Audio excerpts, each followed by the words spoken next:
জীবনের একটি সুন্দর সত্যি হচ্ছে জীবন এমন একটা জিনিস, এটি যখন খুশি যেখান থেকে খুশি যেভাবে খুশি শুরু করা যায়। এখন যদি আপনি মনে করেন আপনি জীবনটা অন করে ফেললেন, ব্যাস আপনার জীবন অন হয়ে গেল, আপনার উত্তরণের পথের দিকে আপনার জীবনটা একটু একটু করে এগিয়ে গেল। এটি শুধু সময়ের অপেক্ষা।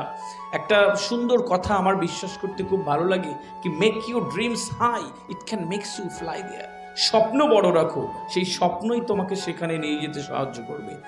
মেয়ে এত সুন্দর ইংরেজিতে কথা বলবে, বাংলাতে কথা বলবে, হিন্দিতে কথা বলবে, এত সুন্দর পার্সোনালিটি থাকবে, এত সুন্দরভাবে অ্যাপ্রোচ করতে পারবে, বোঝাতে পারবে, সাথে পড়বে, পৃথিবীর যেখানে যাবে পৃথিবী বুক চিরে তার জায়গা করে দেবে। ও সান ফ্রান্সিসকো থাকবে না মিশিগানে থাকবে না প্যারিসে থাকবে, যেখানে থাকুক ও রাজ করতে থাকবে। এরকমভাবে মানুষ তৈরি হয়েছে। ও না হচ্ছে যে বাবা মা হচ্ছে সোনার খনি। ভালো করে শোনো, বাবা মা হচ্ছে সোনার খনি। দোয়া দোয়া দোয়া দেওয়ার সোনার খনি হচ্ছে বাবা মা। বাবা মার যত দোয়া পাবে, আশীর্বাদ পাবে, ভালোবাসা পাবে, জীবনের উত্তরণের পথ তত সহজ হয়ে যাবে। এই মাকে কখনো চিৎকার করে আজকের পর থেকে অন্তত বলবে না তুমি বেশি বোঝো, কি জানো তুমি, এটা বলবে আবার ভাববে ভালো ডাক্তার হবে, জীবনেও হবে না। বাবাকে বলবে কি করেছো আমাদের জন্যে, আর ভাববের পরেও তুমি বিশাল বড় বিজ্ঞানী হয়ে যাবে, জীবনেও হবে না যত ভালো রেজাল্ট হোক। শুনে রেখো ডিয়ার গার্লস, এগুলো স্কুল কলেজ ইউনিভার্সিটি সিলেবাসে পড়ায় না, কিন্তু কানে এখানে ঢুকিয়ে রেখে দাও। বাবা মাকে সম্মান করবে, এত সম্মান করবে কি বাবা মার প্রত্যেকটা সিজদাতে তোমার জন্য দোয়া আসবে। আর এই দোয়া একটু একটু একটু করে জড়ো হতে হতে তোমার রাস্তা সহজ হয়ে যাবে উত্তরণের পথে। বাবা মাকে এত ভালোবাসবে। তুমি কখনোই জানো না বাবা যে এখানে ফিসটা দিয়ে যায় সারা মাসে, সেই ফিসটা কিভাবে বাবা রোজগার করে, সেটুকু যদি তুমি জানতে, তাহলে সেলফ স্টাডিতে স্যারকে আসতে হতো না।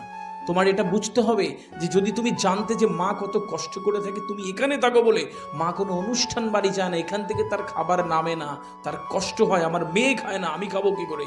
যে খাবারটা তুমি পছন্দ করো, ওই খাবারটা তুমি না থাকলে বাড়িতে কোনোদিন রান্নাই হয় না, কারণ মা বাবা খেতে পারে না, আমার মেয়ে ওখানে আছে আমি খাবো কি করে। আর তুমি এখানে সেলফ স্টাডিতে স্যার না এলে পড়াশোনা হয় না তোমার। সুতরাং বোঝো তুমি যে তোমাকে কত কষ্ট করে বাবা মা এখানে তোমাকে দিয়ে যায়। আজকের পর থেকে কখনো ওই মানুষগুলোকে কখনো ডিস্ট্রাক্ট করবে না, কখনো ওই মানুষগুলোকে অবহেলা করবে না। সকালে উঠে বাবার মুখটাকে মনে করো, মায়ের মুখটাকে মনে করো, তোমার পড়াশোনা করতে ইচ্ছে করবে। যে মানুষগুলো এত কষ্ট করে জীবনে, তাকে ভালো রাখবার জন্য যা যা করতে হয় তার জন্য সমস্ত অঙ্গীকার এবং প্রতিশ্রুতি তোমাকে নিতে হবে। কখনো তুমি তোমার কোনো বন্ধুকে তোমার জায়গায় স্থান দিও না। কীরকম, মনে করো যে অনেকেই ডাক্তার হতে চেয়েছিল, কিন্তু ডাক্তারের সিটটা তো কম, তাই না? যে সবচেয়ে বেশি পরিশ্রম করবে, ভালো পড়বে, সে যাবে। এখন তোমার 1 ঘন্টা ঘুমাতে ইচ্ছে করছে বা বসে ফেসবুকের রিলস সরাতে ইচ্ছে করছে, ওই 1 ঘন্টায় তোমার কোনো বান্ধবী পড়ে একটু এগিয়ে গেল, মানে তোমার ডাক্তারের সিটটাও নিয়ে নিল। ফাইন, এইভাবে জীবনের গল্প তৈরি হয় প্রতিদিন। কখনো তোমার কোনো প্রতিযোগীকে এই সুযোগ দিও না যে তোমারকে টপকে তোমার জায়গাটা নিয়ে নেয়, এটা কখনো করবে না। এইভাবে রেসপেকটেশনগুলো এতটা ইম্পর্টেন্ট। কোনো টিচার যদি স্টাফ রুমে গিয়ে না বলে, জানিস তো ওই 11-এর মেয়েটাকে দেখিস দারুণ জায়গায় যাবে, এটা যদি না শুনে থাকো, বোল্ড ট্রিটমেন্টে আছো।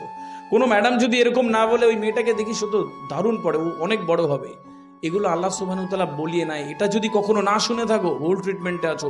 আজকের পর থেকে এটা শুনবার জন্য যা যা করতে হয় তাই করবে ডিয়ার গার্লস। এইগুলো যদি মেনে চলতে পারো, আমার মনে হয় যে একটা দুর্দান্ত জীবন তোমার জন্য অপেক্ষা করছে। ছোট্ট একটা জীবন হেলায় নষ্ট করো না।